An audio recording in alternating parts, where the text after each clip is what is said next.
Bueno, Manuel Muñiz, secretario de Estado de España Global, muchas gracias por compartir hoy con nosotros en el área de Relaciones Internacionales, aquí en la sede del Partido Socialista, y poder intercambiar impresiones a propósito de una realidad internacional tan condicionada por la COVID y tan abierta a oportunidades precisamente en este momento en el que estamos asumiendo un reto enorme en el proceso de vacunación y tantos desafíos.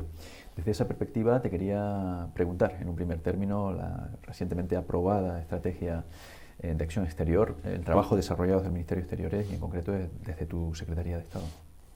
Bueno, efectivamente la acabamos de aprobar, es la estrategia que va a cubrir el periodo 21-24, los próximos 4 años de acción exterior. Estamos obligados a hacerla por la Ley de Acción Exterior, que pide que se haga una estrategia de esta naturaleza.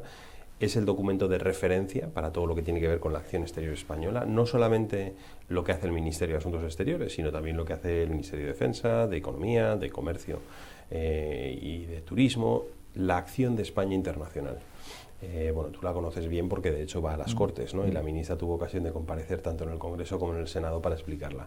La estrategia lo que dice es que nos encontramos en un momento muy particular de las relaciones internacionales, de revisión de buena parte de la arquitectura internacional y de la gobernanza global, que este es un proceso que es anterior a la COVID. Había un proceso de erosión o de debilitamiento de la arquitectura internacional y el multilateralismo, y eso lo estábamos viendo pues en los temas comerciales y las dificultades que tiene la Organización Mundial de Comercio, por ejemplo, o lo estábamos viendo en Europa con el Brexit, ¿no? La reversión de procesos de integración.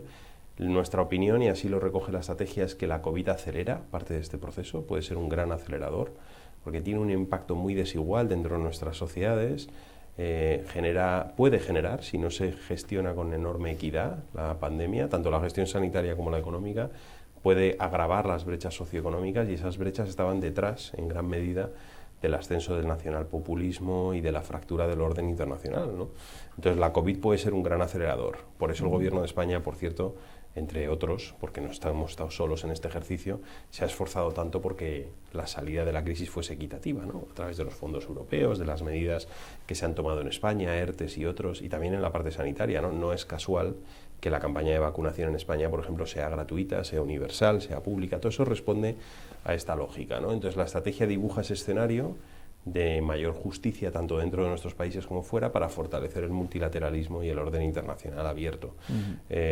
Y así ha sido la conclusión a un proceso muy extenso de consultas, y bueno, ahora ya la tenemos, fija objetivos claros para nuestra acción exterior, concretos en muchos ámbitos, y esa es nuestra hoja de ruta, ¿no? Para los próximos 4 años.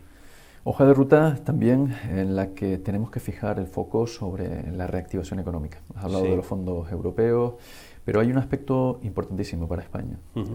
Hablamos de un país líder como destino turístico, con unas características muy determinadas, con un peso importante en el PIB. Hablamos del 14%, en algunas comunidades autónomas supera el 35%, incluso el 38% de peso en el PIB. Bien, ¿no? Exactamente.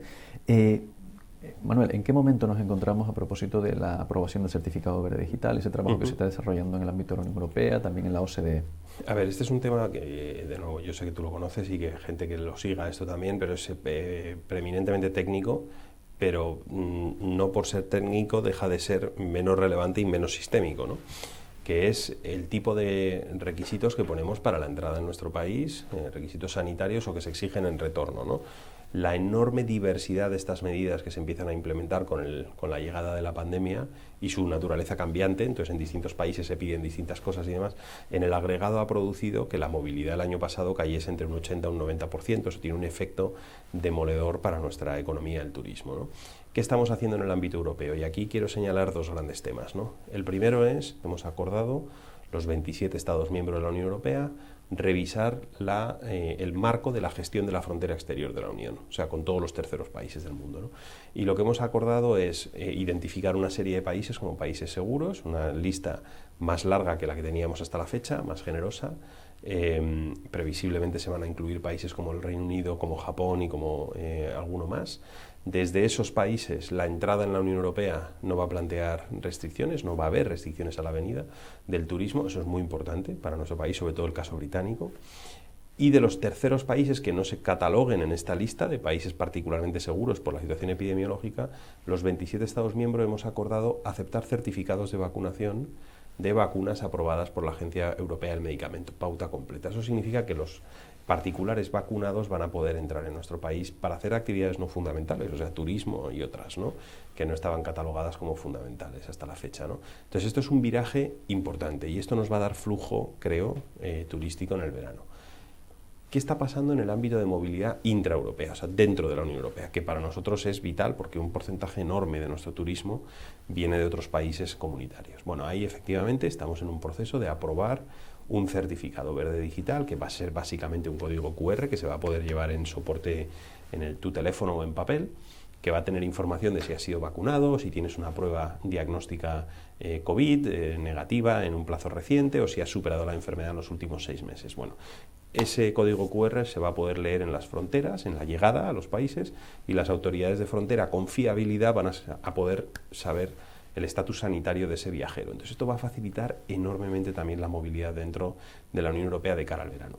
Ahora mismo está en la fase de trílogo, que es el diálogo entre la Comisión, el Parlamento y el Consejo Europeo, porque es un reglamento comunitario, esa es la forma jurídica, y los reglamentos tienen un proceso de aprobación un poco elaborado, pero una vez son aprobados son de aplicación directa en todo el territorio de la Unión Europea. Entonces es una herramienta jurídica bastante eficaz, ¿no? Y nuestra expectativa es que esto se apruebe en el mes de junio y que esté disponible en la mayor parte de la Unión Europea en el mes de junio. Nosotros como país, esto es importante que lo sepa la gente que siga esto, llevamos trabajando ya varios meses, liderado por el Ministerio de Sanidad. Hay un esfuerzo para que España esté en condiciones en junio de expedir estos certificados a nuestros ciudadanos y a nuestros residentes y de aceptarlo en frontera. Y entonces, a partir de esa fecha empezaremos a ver en nuestras fronteras pues la capacidad de leer estos certificados y eso va a facilitar enormemente la movilidad. Vamos a aceptar, y eso creo que también es importante que se entienda, también la documentación, pero en papel, o sea, no integrada en un certificado. Si está integrada en un código, mejor que mejor. Si no estuviera, pues habrá que hacer una valoración en la frontera, pero la vamos a aceptar igual. O sea, que el mensaje es que a partir de estas fechas y a partir del mes de junio, en España van a poder venir ciudadanos de países que se consideran seguros sin restricciones y de terceros países o de otros países con certificado de vacunación. Eso es un cambio importante. Desde luego, mercados maduros en el ámbito de Europa, que representan aproximadamente el 80% de nuestros turistas en el conjunto del país, y también de mercados lejanos. Sí. Pilar fundamental, movilidad. Pilar fundamental, evidentemente, los recursos, y pilar fundamental, la vacunación. Sí. 3 aspectos que consideramos importantes, que tener tu opinión. Diplomacia económica, diplomacia tecnológica y un nuevo escenario en las relaciones internacionales después de la elección de Joe Biden en Estados Unidos. Las nuevas oportunidades que se abren en el ámbito de las relaciones transatlánticas, y qué visión se tiene desde el Ministerio de Exteriores, desde la Secretaría de Estado de España Global, a propósito de esta nueva realidad. Bueno, están todas entrelazadas, ¿no? Empiezo por la última porque es la situación en Estados Unidos, porque es muy reveladora de muchas cosas, ¿no? La administración entrante ha hecho una apuesta muy clara por el multilateralismo. Desde que llegó, hace algo más de 100 días, se ha vuelto a sumar al Acuerdo de París de lucha contra el cambio climático, se ha reincorporado a la Organización Mundial de la Salud, ha desbloqueado el nombramiento de la directora general de la Organización Mundial de Comercio. Hemos retomado las conversaciones en la OCDE sobre fiscalidad de las corporaciones. De hecho, los norteamericanos han propuesto un tipo mínimo de impuesto de sociedades a nivel global del 21%. Ese es el punto de partida de la negociación. Hemos congelado la guerra arancelaria, la disputa arancelaria que teníamos con Estados Unidos por el caso Airbus-Boeing, que serán 12.000 millones de euros de aranceles, de los cuales, por cierto, 1.000 le correspondían a España. Nuestras exportaciones estaban sometidas a aranceles, sobre todo exportaciones primarias, ¿no? Entonces, eso es primer tema relevante en relación a la administración americana, y lo consideramos muy buena noticia, ¿no? Porque para nosotros es muy importante sostener esa arquitectura. Pero en el ámbito económico, Héctor, esto es vital, ¿no?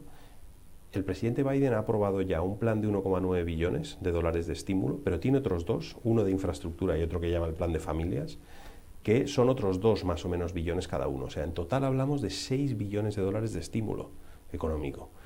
¿Y a qué va dirigido? Va dirigido a algo que el gobierno en España lleva diciendo desde que se constituyó.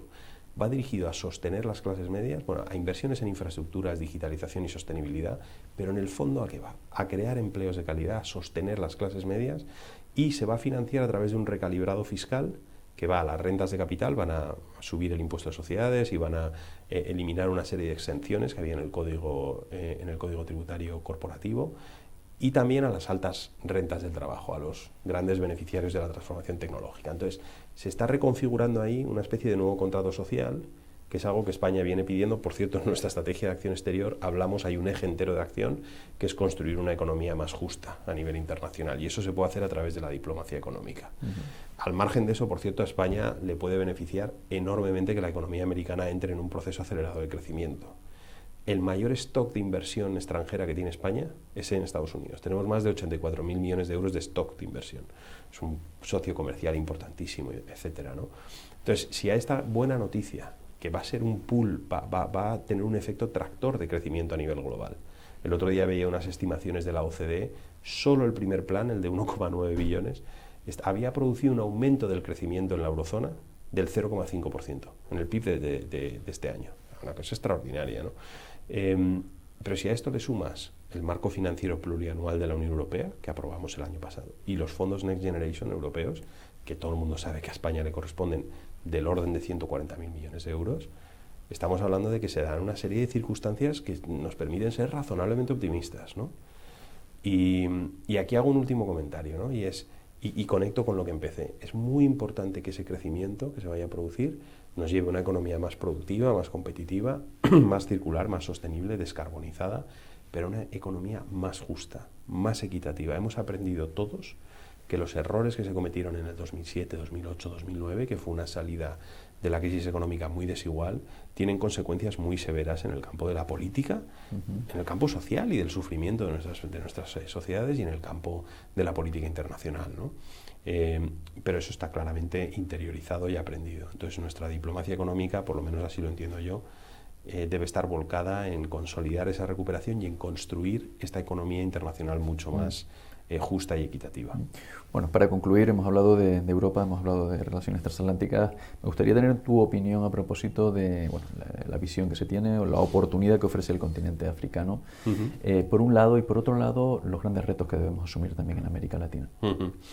Bueno, hemos hecho una apuesta muy marcada por África, por varios motivos. Uno, porque es una enorme oportunidad. Como mercado tiene unas necesidades inmensas de infraestructura, de desarrollo económico en sectores donde España es particularmente competitivo, y por otro lado, este es un aspecto más de gestión de retos, ¿no? Para con el continente tenemos una interdependencia enorme con el continente en materia, por ejemplo, de movilidad de personas. Hoy estamos inmersos en la gestión de la crisis migratoria que tenemos en Ceuta, pero bueno, llevamos un año muy complicado, unos 12 meses muy complicados, como bien sabes, en Canarias, con un flujo muy intenso de personas, porque se ha reabierto toda la ruta atlántica, ¿no? Y ha recuperado volúmenes que no veíamos desde hace años. Es imposible gobernar el fenómeno migratorio que llega a Europa sin trabajar mano a mano con África, sin que se produzca desarrollo económico, sin que controlemos las redes de tráfico ilegal de personas, y eso lo hacemos en partenariados, ¿no? Con todos estos países. Entonces hay una agenda muy importante, temas de repatriaciones, ¿no? Y de devoluciones de parte de esa inmigración ilegal. Eso se hace en partenariado con ellos, ¿no? Entonces África es clave. Por cierto, también en el ámbito de la lucha contra el terrorismo y la criminalidad organizada, ¿no? Por eso estamos en el Sahel y por eso tenemos la huella que tenemos.